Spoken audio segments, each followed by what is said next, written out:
Prime time debate.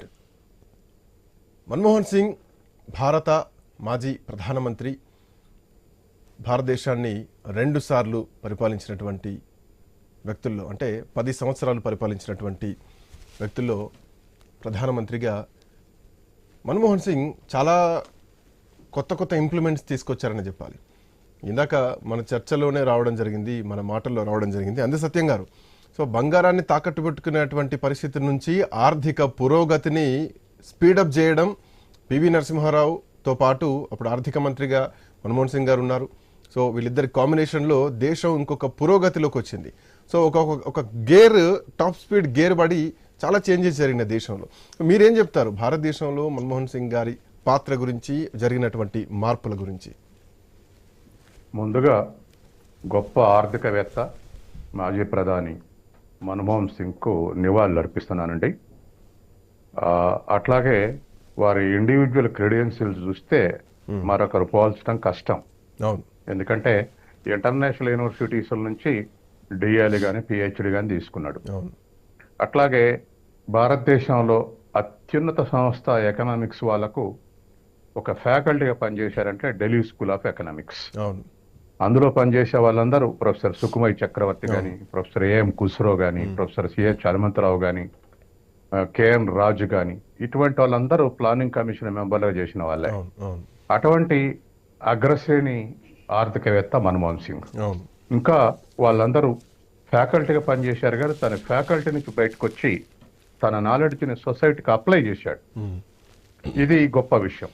అంటే world బ్యాంకులో పనిచేశారు, deputy planning commission deputy chairman గా పనిచేశారు, యూజీసీ చైర్మన్ గా పనిచేశారు, రిజర్వ్ బ్యాంకు గవర్నర్ గా పనిచేశారు. ఇంకా అనేకం చెప్పుకుంటూ పోతే ఆయన నిర్వహించిన బాధ్యతలే, నేను పదవులు అనను, ఆయన నిర్వహించినటువంటి బాధ్యతలే ద ప్రైమ్ మినిస్టర్ అడ్వైజర్ గా పనిచేశాడు. ఇట్లా దరిదాపు ఆయన ఒక అకాడమిషియన్ గా ఆ తర్వాత దాన్ని అప్లై చేసి మన భారత ఆర్థిక వ్యవస్థకు ప్రతి చోట కీలక పాత్రధారి. అయితే ఆయన మొత్తం కెరీర్ కీలకమైన విషయం ఏంటంటే, పివి నరసింహరావు ప్రధానమంత్రిగా ఉన్నప్పుడు ఆహ్వానించి ఆర్థిక మంత్రి చేసిన తర్వాత మన ఫారెన్ కరెన్సీ రిజర్వ్స్ కనిష్ట స్థాయికి పడిపోయినాయి. కనిష్ట స్థాయి అంటే $5.8 బిలియన్. 5.8 అంటే ఆల్మోస్ట్ $6 బిలియన్.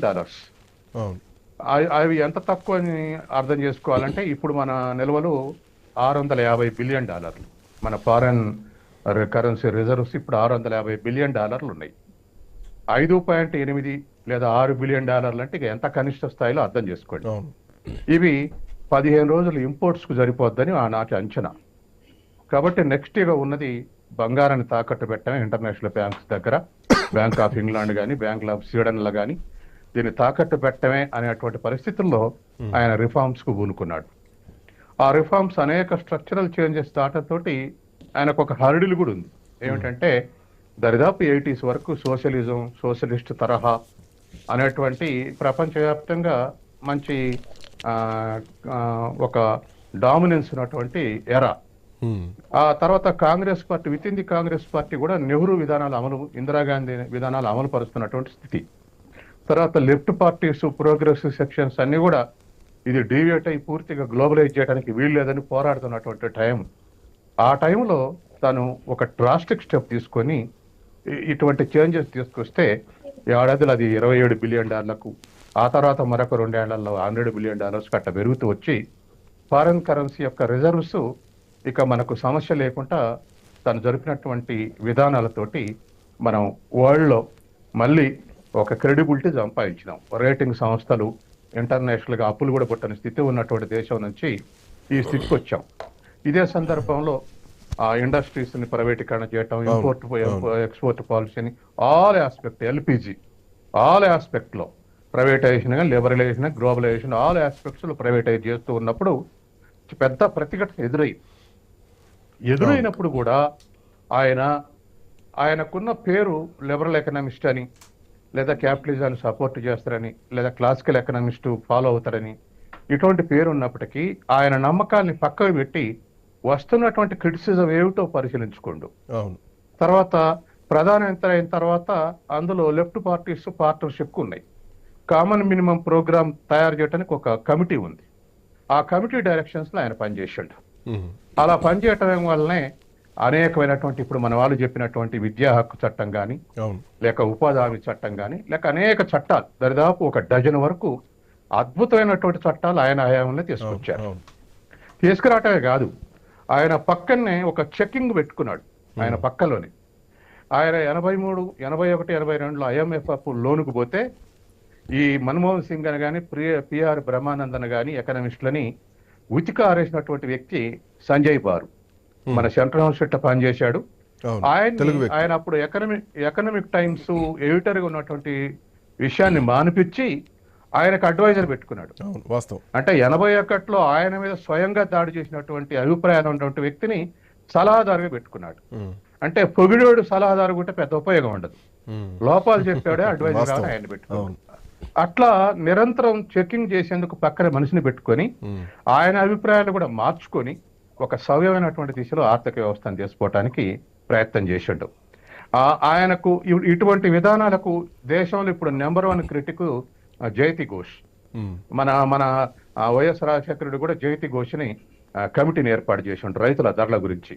అటువంటి జయతి ఘోష్ ఒక అప్రిషియేషన్ ఇచ్చింది. ఏమనంటే మన్మోహన్ సింగ్ 3 విషయాల్లో మా అభిమానాన్ని చేరగొట్టాడు. ఒకటి పబ్లిక్ ఎక్స్పెండిచర్ విషయంలో, 2 కోఆపరేటివ్ క్రెడిట్ విషయంలో, తర్వాత వెల్ఫేర్ స్కీమ్స్ విషయంలో అని చెప్పేసి ఆమె ఎప్పుడు విమర్శించే జయతి ఘోష్ అప్రిషియేట్ చేసింది. రైట్. ఇది చేసిన తర్వాత ఒక్క మాట చెప్తా. ఆయన కీలకమైనది ఏంటంటే స్వాతంత్రం వచ్చిన తర్వాత ఆయన ప్రైమ్ మినిస్టర్ ఉన్న 14 మధ్య డికేడ్ ముందు, అవును ఒక 5 డెకేడ్స్ ముందు ఎప్పుడు మన ఆర్థిక వ్యవస్థ గ్రోత్ రేటు 4.5% ఉండేది. అవును ఆ తర్వాత ఇప్పుడు కూడా ఆ తర్వాత మన్మోహన్ సింగ్ తర్వాత కూడా 6-7 మధ్య వస్తుంది.